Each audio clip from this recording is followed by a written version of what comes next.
আসসালামু আলাইকুম এভরিওয়ান। ছুঁয়ে দিলে মন গল্পের তৃতীয় পার্ট। আর আজকের পার্টে সবাই হেডফোন ইউজ করতে ভুলো না। তো চলো বেশি কথা না কইয়া গল্প শুরু করা যাক।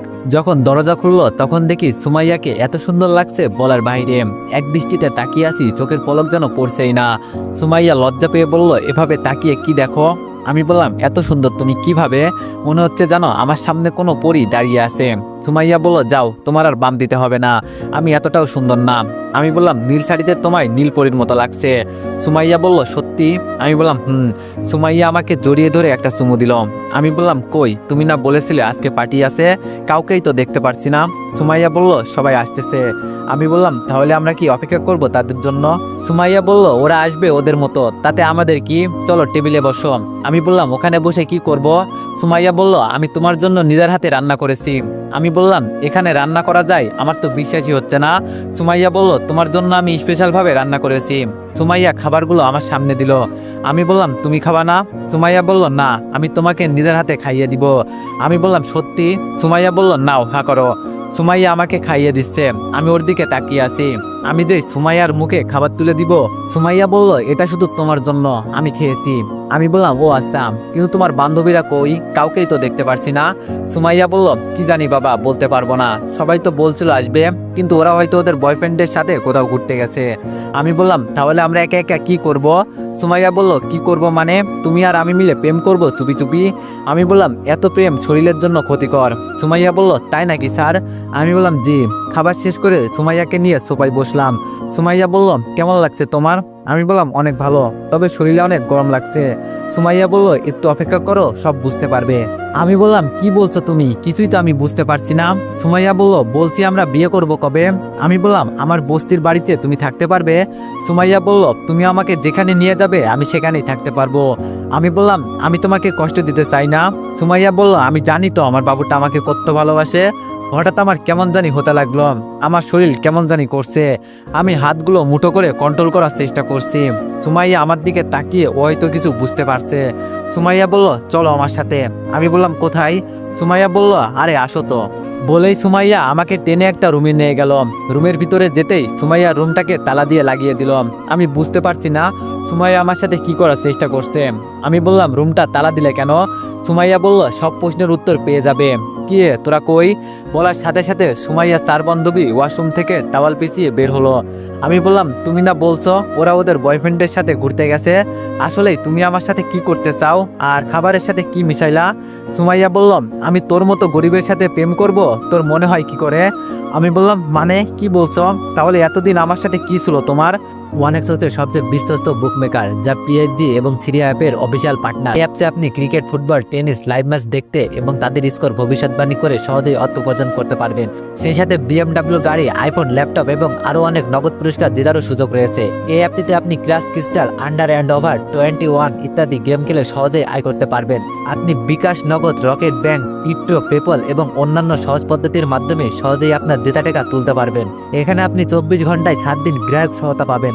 তাই এখনই পিন কমেন্টের লিঙ্ক ব্যবহার করে রেজিস্ট্রেশন করুন অথবা গুগলে ওয়ানেক্স সার্চ লিখে রেজিস্ট্রেশন করুন। আর হ্যাঁ, রেজিস্ট্রেশনের সময় আমার প্রোমো কোড VODO7 ব্যবহার করে প্রথমবার ডিপোজিটে 20,000 টাকা পর্যন্ত পান। সুমাইয়া বলল, সব নাটক ছিল তোরে ব্যবহার করার জন্য। তোর সাথে প্রেমের উদ্দেশ্য একটাই, তোরে দিয়ে আমার 5 বান্ধবী আমাদের যৌন চাহিদা মিটাবো। আর তোর খাবারের সাথে পিল মিশানো হয়েছে যাতে তুই ডাবল শক্তি পাস। এমনিতেই তো তুই আমার 5 বান্ধবীদের সাথে পারবি না। আমি বললাম, হট, এসব কি বলো তুমি? তোমার কি মাথা খারাপ হয়ে গেছে? সিসি, তুমি যে এতটা নিস আমি চিন্তাও করতে পারি নাই। সুমাইয়া বললাম, তোর চিন্তা করতে হবে না, এখন কাপড় খুলবি নাকি জোর করতে হবে? আমি বললাম, দেখ, যা হবার তা তো হয়েই গেছে, এটা আমি তোমাদের সাথে করতে পারবো না। আমার উপর আরেকজনের হক আছে, আমার বউকে কি জবাব দিব বিয়ের পর? সুমাইয়া একটা হাসি দিয়ে বললাম, তোর টাকা পয়সা দিয়ে লালন পালন করলাম, আর হকের কথা বলছিস? দেখ, তোদের লেকচার শুনতে পারবো না, এখন বল ওকে রেডি হতে। ইস, ইনটেক একটা মাল, আগে আমি যাব। সুমাইয়া বলল, বললেই হলো, এত কষ্ট করে পটাইছি আমি, আর তুই আগে যাবি? শখ কত? সুমাইয়ার এক বান্ধবী বলল, টাকাগুলো কিন্তু আমি বেশি দিছি। সুমাইয়া বলল, সময় আমি বেশি দিয়ে প্রেম করছি। ওদের কথা শুনে চোখ দিয়ে পানি পড়ছে। আজকে কোথায় আটকে পড়লাম? আমি জানতাম, আমার মন বলছিল আমার বড় কোনো বিপদ হবে, কিন্তু তাও আসলাম।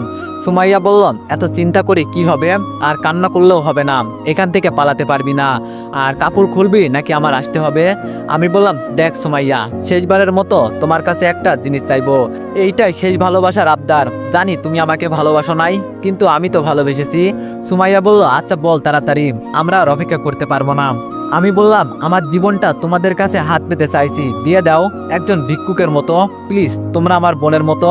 দেখ, আমাদের মনে এত দয়া নেই, দাঁড়া, মুখ দিয়ে কথা বলে লাভ নেই, বলেই আমার কাছে এসে কাপড়গুলো আস্তে আস্তে খুলতে লাগলো, আর আমার চোখ দিয়ে টপ টপ করে পানি পড়ছে। কোথায় ফেসে গেলাম নিজের দোষে? ওরা আমাকে নিজেদের মতো ব্যবহার করলো। উপরের দিকে তাকিয়ে হাসতেছি, আমি কি কোনো পুরুষ? সি সি, আজকে নিজের উপর ঘৃণা হচ্ছে। এখন কান্না করে কি হবে? একটা রুমের ভিতরে 5টা মেয়ে মিলে আমাকে ধর্ষণ করেছে, এর বিচার আমি কার কাছে দিব? কেউ বিশ্বাস করবে না। এখন আমি বুঝতে পারছি, একটা মেয়েকে যখন ধর্ষণ করা হয় তখন সে কতটা কষ্ট পায়। আমার মুখ দিয়ে কোনো কথা বের হচ্ছে না, চোখগুলো খোলা রাখার চেষ্টা করছি, কিন্তু পারছি না, শুধু কানে শুনতে পারছি ওরা বলা বলি করছে। কি জিনিস পছন্দ করলি বান্ধবী? শালা তো করে একটা মাল। সুমাইয়া বলল, এত সহজে তো আর পটাইতে পারি নাই, অনেক কষ্ট করছি শালার জন্য। আমাদের 1 মাসের তৃপ্তি মিটে গেছে, এই 1 মাসে আর কাউকে লাগবে না। সুমাইয়া বলল, এইটা পটাইলাম আমি, পরে পটাবি তুই। আমি তো পারি না, তুই তো জানিসই। সুমাইয়া বললাম, জিনিস আনবো আমি আর খাবি তোরা, পরে আর তা হবে না। কি রে, শালা তো কোনো কথা বলছে না, মারাটারা গেল নাকি? সুমাইয়া বলল, মারা গেলে আমাদের কি, আর কিছুক্ষণ অপেক্ষা কর। কিন্তু পরে কোনো কেস খাবো না তো? সুমাইয়া বললাম, আরে এইসব কিচ্ছু হবে না, জাস্ট এনজয় কর, এর কথা চিন্তা করিস না, এইসব আমি একাই সামলাতে পারি। জীবনে সুখ পেয়ে গেছি, মনটাই চাই কি জানিস, প্রতিদিন এভাবে একটা ছেলেকে ধর্ষণ করি। সুমাইয়া বলল, তাহলে তো বিয়ে করে নে। আরে বিয়ে করলে কি আর সবাই মিলে উপভোগ করতে পারবো? হ্যাঁ। সুমাইয়া বলল, তাও ঠিক বললি। সুমাইয়া বলল, আমাদের কাজ তো শেষ, এখন এরে কি করবি? আমার কানগুলো খোলা আছে, আমি সব শুনতে পারছি, কিন্তু নড়তে বা কথা বলতে কিছুই করতে পারছি না। এক কাজ কর, জঙ্গলের ভিতরে ফেলে দিই, আর আমরা এখান থেকে চলে গেলে কেউ ধরতে বা সন্দেহ করতে পারবে না। সুমাইয়া বললাম, ঠিক বললি, শালাকে কাপড় পরিয়ে নে আগে। আমি পারবো না, তোর বয়ফ্রেন্ড তুই কর। সুমাইয়া বলল, এখন আমার বয়ফ্রেন্ড হয়ে গেল, আর যখন সবাই মিলে এনজয় করলি তখন? ইস, দেখ কেমন রক্তে লাল হয়ে গেছে। সুমাইয়া বলল, মায়া লাগে তোর কিছু কিছু। সুমাইয়া বলল, চুপ কর, তাড়াতাড়ি কাজ শেষ করে ফেল, বাসায় যেতে হবে, নইলে বাবা সন্দেহ করবে। হরে, ইস শালা কি ভারী, দেখতে পারছিস? আর তুই কোথায় তাকিয়ে থাকিস? হ্যাঁ, আমি তো ওর বুকের লোমগুলোর দিকে তাকিয়ে আছি, আহা কি সুন্দর। সুমাইয়া বলল, ও বুঝতে পারছি, এর জন্যই ওর বুকের মাঝে লাল হয়ে আছে। কামড়ে কি করলি? আরে ও তো মারাই গেছে, এখন এইসব বলে আর লাভ কি, তাড়াতাড়ি চল। সুমাইয়া বলল, ও কি সত্যি মারা গেছে? এক কাজ করি, ওকে আমরা কেটে ফেলি। আরে এইসব তুই কি বলছিস? আর মারা লাগবে না, ওর উপর যে অত্যাচার করছি এমনি মারা গেছে, অযথা চিন্তা করে লাভ নেই। মনে মনে যাক, অন্তত মারবে না। আমি তো ভয় পেয়ে গিয়েছিলাম, যেভাবে বলছিল, তোদের কাউকে আমি ছাড়বো না, আমারও হিসাব বাকি আছে, আগে যা তোরা। কিরে সুমাইয়া, তোর কি ভয় করছে নাকি? সুমাইয়া বলল, জীবনে প্রথম এই কাজ করলাম, কেমন জানি একটু একটু ভয় করছে। আরে এত চিন্তা করিস না, রিল্যাক্স বেবি, ও তো এমনি বুঝতিস ছেলে, আর বিষয়টা যদি উপরে ওঠে, থানার ওসিকে কিছু টাকা দিয়ে বিষয়টাকে ঢাকা দিয়ে দিব। সুমাইয়া বলল, গুড একটা বুদ্ধি করলি তো। অনেকটা গভীরে চলে আসছি, ফেলে দে এখানে। ওর ফোনটা কি করব? সুমাইয়া বলল, ও ভালো একটা কাজ করলি, ফোনটা আনতে আমি ভুলেই গিয়েছিলাম, ওটার জন্য পরে আমাদের বিপদ হতো। ওর সাথে রেখে দে ফোনটা, আমার উপরে ফেলে দিল। আমার না কেমন জানি একটা মায়া হচ্ছে। আচ্ছা সুমাইয়া, তোর তো বয়ফ্রেন্ড ছিল, তুই কি সত্যি ওকে ভালোবেসে ফেলিস নাই তো? সুমাইয়া বলল, আমারও কেমন কেমন জানি লাগছে, ওর জন্য হালকা মায়া হচ্ছে। কি বলছিস? ছেলেটার জন্য সবারই মায়া লাগছে, তবে বলতে হবে ছেলেটার শরীরে জাদু আছে। সুমাইয়া বলল, হরে, ছালা একটা জিনিস আগে জানতাম না, জানলে কি করতি? সুমাইয়া বলল, প্রতি মাসে ওকে আমি একা ব্যবহার করতাম, আর আমরা দেখি তুই বেঈমান হলি। সুমাইয়া বললাম, আচ্ছা এসব বাদ দে, এখন চল, তাড়াতাড়ি বাসায় যেতে হবে। আরে এভাবে যাওয়া যাবে না, চল সবাই মিলে গোসল করে পবিত্র হয়ে যাই। সুমাইয়া বললাম, ঠিকই বললি, চল। ওরা সবাই চলে গেল, আমার কথা বলার পর্যন্ত শক্তিটুকু নাই, কিভাবে একটা ফোন করব বুঝতে পারছি না। যে করি হোক, আমাকে বাঁচতে হবে, আমার বোনের জন্য হলেও। এভাবে কিছুক্ষণ থাকলে আমি মারা যেতে পারি রক্ত শূন্যতায়। অনেক কষ্ট করে ফোনটা হাতে নিলাম, মনে হচ্ছে যেন জীবন শেষ হয়ে যাচ্ছে, এত পরিমাণে কষ্ট হচ্ছে। তুবার নম্বরে কল দিলাম, ঢুকতেই দেখি ধরে ফেললো। তুবা বলল, রিফাত তুই নাকি? আমি বললাম, তুবা আমাকে একটু হেল্প কর, আমি আর পারতেছি না। তুবা বলল, কি হয়েছে তোর, আর এভাবে কথা বলছিস কেন? আমি বললাম, কথা বলার শক্তি নাই রে, আমি খুব কষ্ট করে কথা বলছি, ফোনের লোকেশন দিচ্ছি, তোর কোনো বান্ধবীকে নিয়ে আয়, আর পারছি না, ফোনটা কেটে দিলাম। ফোনের লোকেশনটা দিয়ে দিলাম। আর যতটা সময় যাচ্ছে মনে হচ্ছে যেন দেহ থেকে প্রাণটা বের হয়ে যাবে। জোর করে মনে হয় আমি ধরে রাখছি। এতটা কষ্ট আমার জীবনে হয় নাই। প্রায় অনেকক্ষণ পর 3টা লাইট দেখতে পারছি। তুবা রিফাত বলে ডাকছে, কিন্তু আমি যে বলবো আমি এখানে, এই কথাটুকু বলার শরীরের শক্তিটুকু আমার নাই। ওরা আমার কাছাকাছি আসতেই একটা মেয়ে বলে, তুবা দেখতো সামনে কি জানি দেখা যায়। তুবা বলল, কই? মেয়েটি বলল, ওই তো। তুবা বলল, আরে এটাই তো রিফাত আমার কাছে এসে। রক্তে পুরো শরীর ভিজে গেছে, তাড়াতাড়ি ধর। তুবা বলল, ফোনটা নে। কিন্তু ওর এই অবস্থা হলো কি করে? আরে এইসব পরে চিন্তা করবি, আগে ওকে বাঁচাই, তাড়াতাড়ি গাড়ির কাছে চল। আমি এই পর্যন্ত শুনতে পারলাম, আস্তে আস্তে আমি অজ্ঞান হয়ে পড়লাম, আর কিছুই মনে নেই আমার। যখন আমার জ্ঞান ফিরল তখন দেখি আমার চারপাশে অন্ধকার। বুঝতে পারছি আমি হাসপাতালে আছি। ফোনটা হাতে নিয়ে দেখি রাত 3টা বাজে, অনেক রাত হয়েছে। এজন্য হয়তো ওরা আমাকে হাসপাতালে রেখে গেছে। নিজের আপন মানুষ না থাকলে কেউই পাশে থাকে না। আগে ছিলাম কি, আর আজকে আমি কই এসে দাঁড়িয়েছি। হায় রে কপাল, আমি তো ভালো থাকতে চেয়েছিলাম, কিন্তু ওরা আমাকে ভালো হতে দিল না। কাউকে ছাড়বো না আমি, এক এক করে সবাইকে দেখে নিব। আগে আমার বোনকে দেশের বাইরে পাঠাতে হবে। এইসব খারাপ কাজ বোনের সামনে তো আর করা যাবে না। সকাল 8টা বাজে ডাক্তার এসে আমার একটা রিপোর্ট দিয়ে গেল। এখন আপনার শরীরের কি অবস্থা? আমি বললাম, জি আলহামদুলিল্লাহ ভালো। হাঁটতে পারবেন এখন? আমি বললাম, চেষ্টা করতে হবে। বিকালে যেতে পারবেন? আমার মনে হয় সমস্যা হবে না। আমি বললাম, ধন্যবাদ ডাক্তার। একটু পর দেখি তুবা চলে আসলো। তুবা বলল, কিরে এখন কেমন লাগছে তোর? আমি বললাম, এই তো অনেকটা ভালো। তুবা বলল, তুই জানিস আমি কত ভয় পেয়ে গেছি? তোর পুরো প্যান্ট রক্তে ভিজে গেছে, দেখেই আমি অনেক ভয় পেয়ে গেছি। ভাগ্য ভালো ছিল তখন আমার সাথে আমার বান্ধবীদের নিয়ে গেছি, নইলে তোরে আনতে গিয়ে আমি অজ্ঞান হয়ে যেতাম। আমি বললাম, রক্ত দেখে ভয় পাইস বুঝি? তুবা বলল, অনেক। আমি বললাম, মিলির কি খবর রে? তুবা বলল, সারা রাত আমাকে ঘুমাতে দেয়নি। একটু পর পর উঠে বলে, আমার ভাই কই? আমার ভাইয়া ভালো আছে তো? আমি বললাম, স্কুলে দিয়ে আইসস নাকি? তুবা বলল, অনেক কষ্ট করে বুঝিয়ে দিয়ে আইসি। বলছি বিকালে তোমার ভাইয়া বাসায় থাকবে, দেখিও পরে গেছে। আমি বললাম, তুই যদি না থাকতি আমি মনে হয় আজকে আর বেঁচে ফিরতাম না। তুবা বলল, আচ্ছা তোর এই অবস্থা হলো কি করে? আমি একটা হাসি দিয়ে বললাম, আমরা তো গরিব মানুষ, বড় লোকেরা শুধু আমাদের ব্যবহার করে, রাস্তায় ফেলে দেয়। তুবা বলল, বুঝলাম না, বুঝিয়ে বল। আমি বললাম, এইসব শুনে তোর লাভ আছে কি? তুবা বলল, এত কষ্ট করলাম তোর জন্য, আর তোর কি হয়েছে আমি জানতে পারি না? আমি বললাম, তাহলে শোন। সব বলার পর তুবা চোখ বড় বড় করে তাকিয়ে আছে আমার দিকে। আমি বললাম, কি রে এভাবে তাকিয়ে কি দেখিস? তুবা বলল, মিথ্যা বলিস না, সত্যি করে বল তোর কি হয়েছে। আমি বললাম, এজন্যই তো বলছি তুই বিশ্বাস করবি না, সত্যি বলছি রে, বিশ্বাস কর আমাকে। তুবা বলল, তোর গার্লফ্রেন্ড তোর সাথে এমন করলো কেন? আমি বললাম, আমি কি বলবো, শালিরে তো আমি ছাড়বো না, আমাকে আগে সুস্থ হতে দে। তুবা বলল, মেয়েরা যে এত নিচে নামতে পারে আমার তা জানা ছিল না। আমি বললাম, আমার গার্লফ্রেন্ড যে আমার সাথে এমন করবে আমার বিশ্বাসই হচ্ছিল না। তুবা বলল, এখন কি করতে চাস তুই? আমি বললাম, আমাকে একটা হেল্প করতে পারবি? তুবা বলল, বল। আমি বললাম, বিদেশে তোর কোনো আত্মীয় কেউ থাকে? তুবা বলল, হ্যাঁ, আমার চাচাতো ভাইয়েরা পুরো পরিবার থাকে। আমি বললাম, আমি আমার বোনকে দেশের বাইরে রাখতে চাই, বিদেশে পড়াশোনা করাবো, আর যত টাকা লাগে সব আমি দিব। তুবা বলল, কি বলিস, এত ছোট্ট একটা মেয়েকে এখনই বিদেশে পাঠিয়ে দিতে চাস? আমি বললাম, কারণ আমি আমার বোনকে বিপদে ফেলতে চাই না। তুই সব রেডি করতে পারবি? তুবা বলল, পারবো, কিন্তু তোর বোন রাজি হবে? আমি বললাম, হবে, সেটা নিয়ে তোর চিন্তা করতে হবে না। তুবা বলল, টাকা লাগবে তো অনেক। আমি বললাম, এখন তুই কিছু টাকা দিয়ে পাঠিয়ে দে, মিলি চলে যাওয়ার পর সব টাকা আমি তোরে দিয়ে দিব। তুবা বলল, আচ্ছা, সেটা নিয়ে তোর চিন্তা করতে হবে না, আমি সব রেডি করছি। আমি বললাম, কালকের ভিতরেই সব রেডি করতে হবে। তুবা বলল, কিন্তু এত তাড়াতাড়ি কেন? আমি বললাম, আমার মিশন শুরু হবে 2 দিন পর, তাই ওকে আমি আর দেশে রাখতে চাই না। তুবা বলল, কিসের মিশন? আমি বললাম, তুই পারবি তো বল প্লিজ, শেষ একটা উপকার। তুবা বলল, হয়ে যাবে, সমস্যা নেই। আমি বললাম, ধন্যবাদ বন্ধু। তুবা বলল, খাবি না? আমি বললাম, পরে দাঁড়া, একজনকে কল দিই। মিতুকে কল দিলাম। মিতু বলল, কে বলছেন? আমি বললাম, সেই দিন যে রাস্তায় তোমার সাথে কথা হলো মনে নেই? মিতু বলল, ও আপনি? আমি বললাম, এখন কোথায় আছেন? মিতু বলল, এই তো ভাইয়ের বাড়িতে। আমি বললাম, এই হাসপাতালে চলে আসেন, আপনার সাথে কিছু কথা আছে। মিতু বলল, কিন্তু হাসপাতালে কেন ভাইয়া? আমি বললাম, আমি হাসপাতালে ভর্তি আছি, তুমি আসো। মিতু বলল, জি আসছি। তুবা বলল, কাকে ফোন করলি? আমি বললাম, সেই দিন এই মেয়ের জন্য আমাকে থানায় নিয়ে মারা হয়েছিল ধর্ষণের অপরাধে। তুবা বলল, কি?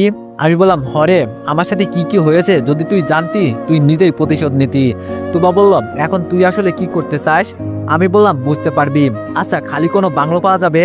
তুবা বলল, আরে আমার চাচার বাসায় তো তালা লাগানো, কেউ থাকে না। আমি বললাম, তাহলে তো হয়েই গেল, চাবিটা তোর কাছে আছে না? তুবা বলল, আম্মুর কাছ থেকে নিতে হবে। আমি বললাম, তাহলে নিবি, বন্ধুর জন্য এটা করতে পারবি না? তুবা বলল, বন্ধুত্বের দোহাই দিয়ে আর কি করাতে চাস আমায় দিয়ে? আমি বললাম, খুব কষ্ট দিয়ে ফেলছি মনে হয় তোরে। তুবা বলল, আমি সেটা বলি নাই, কিন্তু তুই করতে চাসটা কি সেটা তো বলবি। আমি বললাম, বলবো, মেয়েটা আগে আসুক। দেখতে দেখতে মিতু চলে আসলো। মিতু বলল, ভাইয়া এই অবস্থা হলো কি করে তোমার? আমি বললাম, আমার কথা বাদ দাও, এখন যেই জন্য তোমার এখানে নিয়ে আসলাম। মিতু বলল, জি ভাইয়া বলেন। আমি বললাম, রনিকে আমি মারবো, তবে বিনিময়ে তোমাকে আমার সাথে কাজ করতে হবে। মিতু বলল, রনিকে সত্যি মারতে পারবেন আপনি? আমি বললাম, অবশ্যই, তবে তোমাকে আমার সাথে থাকতে হবে। মিতু বলল, আমি সব করতে রাজি আছি, শালাকে আমি জীবিত দেখতে চাই না। ওর জন্য আজকে না জানি কত মেয়ে নষ্ট হয়েছে। আচ্ছা, আমার কাজটা কি? আমি বললাম, মানুষ খুন করা। তুবা আর মিতু চোখ বড় বড় করে আমার দিকে তাকিয়ে আছে। আমি বললাম, যা শুনতো তাই, আমার মাকে ওরা খুন করেছে, আমাকে ওরা খুন করেছে, বিনা অপরাধে আমাকে ওরা রুমের ভিতর ছাড়বো না, আমি কাউকে ছাড়বো না। চাইছিলাম সুন্দর করে বেঁচে থাকতে, দেশে সাদাসিধা মানুষে আমি বাঁচতে চাইছিলাম, কিন্তু ওরা আমাকে বাঁচতে দিল না। এখন আমার ভিতরে যে বেঁচে আছে সে রিফাত না, রিফাত নামে শুধু দেহটা বেঁচে আছে, প্রাণটা ওরা নিয়ে নিছে বলেই কান্না করতে লাগলাম। মিতু বলল, আমি জানি না আপনার সাথে কি হয়েছে, তবে এটা বলতে পারি, যা হয়েছে আপনার সাথে হয়তো খারাপ কিছু, নইলে এভাবে কেউ কান্না করে না। আর আমার জন্য আপনিও মায়ের খাইছেন, আমি সবসময় আপনার সাথে আছি, আপনাকে আমার পাশে পাবেন, আর দরকার হলে মানুষ খুন করতেও রাজি আছি। তুবা বলল, এই তোর মাথা খারাপ হয়ে গেছে, কি সব কথা বলছিস? আমি বললাম, হ্যাঁ আমার মাথা খারাপ হয়ে গেছে, আর তোর চিন্তা করতে হবে না, এগুলোর মাঝে আর কাউকে জড়িত করব না, যা করব শুধু আমি আর মিতু। তুই শুধু আমার বোনকে দেশের বাইরে পাঠানোর ব্যবস্থা করে দে। তুবা বলল, আমি মিলির সাথে তোরও ভিসা করে দিই, তুইও দেশের বাইরে চলে যা, তাহলে আর এইসব চিন্তা করতে হবে না। আমি বললাম, বাবা ভালো একটা কথা বললি, মানলাম, আমি চলে গেলাম। আমার মতো যে আরেকদিন আরেকটা ছেলে ওরা মেরে ফেলবে তখন কি হবে? আর কোনোদিন যদি তুই রনির নজরে পড়িস তাহলে তোর যে তুলে নিবে না, এটার বিশ্বাস হয় কি করে? তুবা বলল, এইসব তোর চিন্তা করতে হবে না, মাথা থেকে ঝেড়ে ফেলে দে, আর বিদেশে গিয়ে ভালো করে পড়াশোনা কর। আমি বললাম, আমাকে তো মেরে ফেলা হয়েছে, এখনের রিফাত আর আগের রিফাতের মাঝে অনেক পার্থক্য, তোর এইসব চিন্তা করতে হবে না, আর আমার সাথে তোর থাকতে হবে না, আমি সব একাই সামলে নিতে পারবো। মিতু বলল, ভাইয়া আমি রাজি, এখন বলেন কোন দিন থেকে কাজ শুরু করবেন? তুবা বলল, মরবি তো, সাথে আমাকে মারতে চাস, রেন্ট দেও তো কি আর করার, যা আমিও তোদের সাথে আসি। আমি বললাম, না তুই পড়াশোনা কর, আমাদের সাথে তোর কাজ করতে হবে না। তুবা বলল, বলছি তো আমি তোর সাথে আসি, তুই তো আমার ফ্রেন্ড, তোরে তো আর মাঝ রাস্তায় ফেলে যেতে পারি না, আর আমাকে নিয়ে তোর চিন্তা করতে হবে না। আমি বললাম, মিতু যত দরকারি জিনিস আছে সব কিনে ফেলো, কালকে আমার বোনকে বাইরে পাঠিয়ে দিয়ে কাজে লেগে পড়বো। মিতু বলল, আচ্ছা সব হয়ে যাবে। আমি বললাম, একসাথে যেহেতু কাজ করব তুই করে বলতে পারিস, আর আজ থেকে আমরা তিনজন ফ্রেন্ড, রাজি তো তোরা? তুবা বলল, আমি আসি। মিতু বলল, আমিও আসি। আমি বললাম, কাউকে ছাড়বো না। বিকালে তুবার সাহায্যে বাসায় গেলাম, তবে আস্তে আস্তে হাঁটতে পারি। মিলি এসে আমাকে জড়িয়ে ধরে সে কি কান্না।